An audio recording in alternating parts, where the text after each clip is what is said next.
kulan wacan oo wanaagsan daawadayaal kusoo dhawaada wararkii ugu dambeeyay ee Soomaaliya qodobada aad ku daawan doontaan barnaamij wareedkana waxaa ka mid ah Xasan Sheekh Maxamuud oo ka baaqday shirka Kumeesa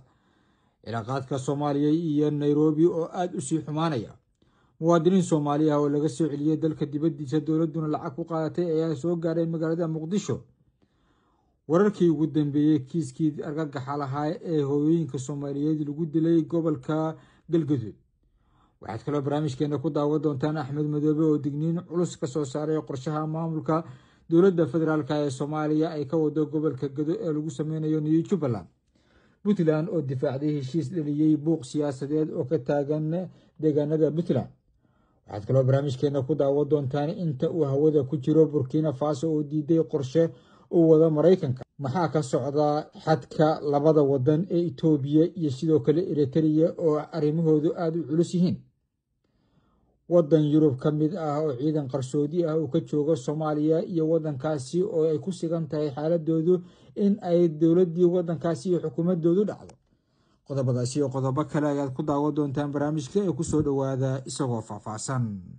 aynu ku bilaabana daawadayaal waxaa soo baxaya warar sheegaya in xiriirka labada wadan ee Soomaaliya iyo Kenya uu sii xumaanayo kadib xaalad siyaasadeed oo maamul goboleedka Jubbaland qusaysa taas oo dowladda federaalka ee Soomaaliya ay u arkayso in arrimaha gudaha ee Soomaaliya Kenya ay lugta ku walaaqanayso madaxweynaha Soomaaliya Xasan Sheekh Maxamuud ayaa ka baaqday shir madaxeedka 24aad ee ururka suuqgeynta bariga iyo bartamaha Afrika ee loo yaqaan Kumeesa kaas oo ka dhacay magaalada Nairobi ee dalka Kenya sida ay ogaatay warbaahinta Soomaaliya taas bedelkeeda madaxweyne Xasan Sheekh Maxamuud ayaa shirka u diray wasiirka ganacsiga iyo warshadaha oo ku metelaya Soomaaliya inkasta oo si rasmi ah loo shaacin sababta baaqashada madaxweynaha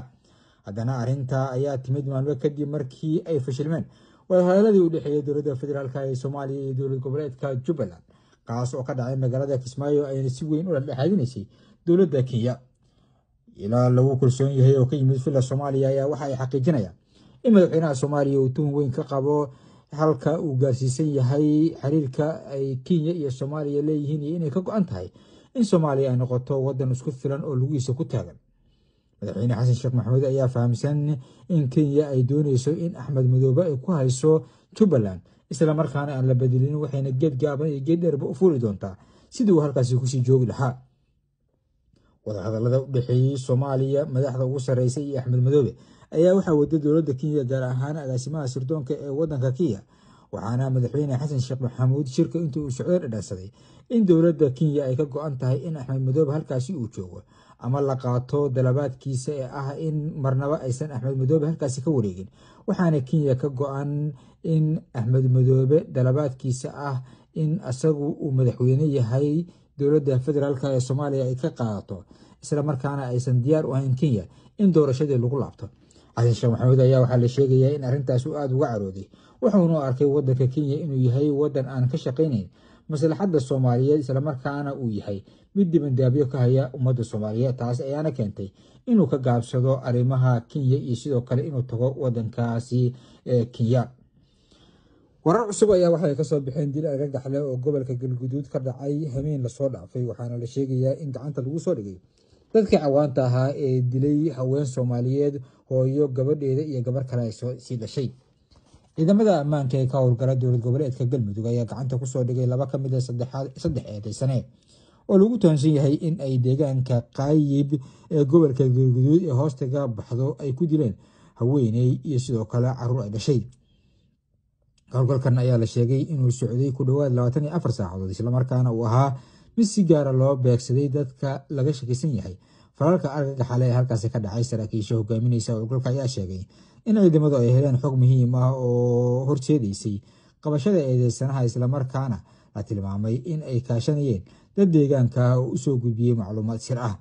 wararka ayaa intaasi waxay ku darayaan in ciidamadu ay weli ku raad joogaan eedeysanaha saddexaad oo rumaysan yahay in uu si toos ah uga qayb qaatay falka dilka ah waxaana la filayaa inuu gacanta ku soo dhigo saacadaha soo aadan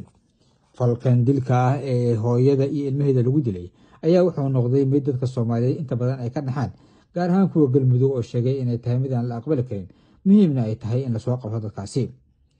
Axmed Madoobe ayaa digniin culus waxa uu ka soo saaray qorshaha maamulka dowladda federaalka ee Soomaaliya ay ka wadaan gobolka Gado taasi oo ay ku doonayaan in ay dhisaan Jubbaland cusub oo laga dhisayo tan uu madaxweynaha ka yahay axmed madoobe oo arrintaasi aada uga caraysan ayaa qoraal soo saaray. madaxweynaha jubbaland madoobe ayaa digniin culus u diray dhaqdhaqaaqyada dowladda federaalk ee soomaaliya ee gobolka galo oo haatan sii xoogeysanaya. golaha wasiirada ayaa dood dheer ka yeeshay faragelinta sharci darrada ah ee dowladda federaalk ee soomaaliya ay ka wado deegaanada jubbaland gaar ahaan gobolka gedo, taasi oo looga digayo sababay in ay sababi karto colaado horleh iyo sidoo kale isku dhacyo keeni kara khasaare kala duwan ayaa lagu yiri war qoraal oo kasoo baxay maamulka axmed madoobe. golaha ayaa sheegay inay tani sababi karto colaada dadka deegaanka oo noqota mid sii dheeraata. waxa ayna sheegeen in ay tahay dab lala soo dhex istaagay dadka reer jubbaland. dhinaca kale golaha wasiirada ayaa ansixiyey xeerka xirfadlayaasha caafimaadka ee maamulka jubbaland, waxayna sheegeen in dadka reer gedo ee ku sugan dhammaan goboladaasi ay gaarsiin doonaan arrimo caafimaad, laakiin aan loo baahnayn in ay sameeyaan arrimo kasoo horjeeda maamulka jubbaland. markana eritrea iyo wadanka etoobiya ayaa midyaha isku soo faysanaya. eritrea ayaa si adag uga cambaaraysay xisbiga talada haya ee etoobiya ee loo yaqaano barwaaqo, waxayna ugu yeertay inuu yahay hamuun xad dhaafa oo ku aadan isku xirka webiga niil ee buluuga ah iyo badda cas, iyadoo hadaladii u dambeeyey addis ababa ee ku saabsanaa labada biyood ay ku tilmaameen kuwa la yaab leh iyo caqli aan shaqaynaynin. labadan wadan ayaa marba mar ka dambeysa waxaa muuqanaysa in xaaladoodu ay sii xumaanayso. wadan ka mida wadamada yurub ayaa si qarsoodi ah waxa uu soomaaliya ku keenay ciidan ka mida ciidamadiisa, gaar ahaan kuwa aada u tababaran. arrintan ayaa ku noqotay fadeexad dowladda wadanka sweden oo iyadu si qarsoodi ah ciidamo swedish ah ugu dirtay soomaaliya si ay uga caawiyaan howlgalka maraykanka ee ka dhanka ah kooxda argagixisada ee al-shabaab, kuwaasi oo ka soconaya gobolada puntland. ciidamadan waxay ka tirsan yihiin cutub sirdoon ah oo ka tirsan ilaalada nolosha ee loo yaqaano lifeguards, waxa ayna ku takhasuseen xogta biolojiga iyo baaritaanada dembiyada. ujeedadu waa in ay ka caawiyaan ciidamada maraykanka ururinta raadadka d n a da ee laga helo dadka la dilay ama looga shakisan yahay inay ka tirsan yihiin ururada argagixisada. kadib markii la ogaaday arrintan ayaa su-aala waxaa keenay baarlamaanka wadanka sweden, kuwaasi oo dowladooda weydiinaya. wasiirka gaashaandhigga ee sweden ninka loo yaqaano paul johnson ayaa 7 bishii oktoobar waxa uu gaaray magaalada muqdisho, waxaana la kulmay madaxa soomaaliya oo ay ku jiraan hogaamiyaasha wasaaradda gaashaandhigga. lama shaacin xog faahfaahsan oo la xiriirta safarkiisa, waxaase saacaddu ay sheegaysay ama xoguhu ay sheegayaan in safarkani uu la xiriiray xukuumadda wadanka sweden oo ayagu wajahaysa fadeexad aada u weyn kadib markii baarlamaanku ay sheegeen in aysan ogeyn in ciidamo halkaasi la geeyey islamarkaana aysan ansixinin, taas oo islamarkiiba gilgishay waa dowladda wadanka sweden, waxa ayna khatar gelisay xukuumaddaasi inay dhacdo. puntland ayaa waxay difaacday heshiis iyadoo ay samaysay, taas oo buuq siyaasadeed dhaliyey. maamulka puntland ayaa si adag u difaacay heshiiska dhowaan dhex maray iyaga iyo somalilan, kuwaasi oo dhaliyey muran siyaasadeed iyo dood ballaaran gudaha maamulkaasi. madaxweyne ku-xigeenka puntland elias luctor ninka loo yaqaano ayaa waxa uu sheegay in heshiiskani uu salka ku hayo aragti fog oo la doonayo in lagu dhiso mustaqbal midaysan oo soomaaliya ah, islamarkaana lagu xoojiyo iskaashiga dhinacyada amniga iyo deegaanka argagixisadana looga takhaluso. luctor ayaa hoosta waxa uu ka xariiqay in puntland iyo somalilan horey ay u lahaayeen xiriir iyo wada shaqayn dhow, waxa uuna tilmaamay in isafgaradka cusub uu yahay mid sii amba qaadi doona arrintaasi, islamarkaana la iska kaashan doono arrimo muhiim ah oo ay ugu horeeyaan amniga iyo sidoo kale ganacsiga.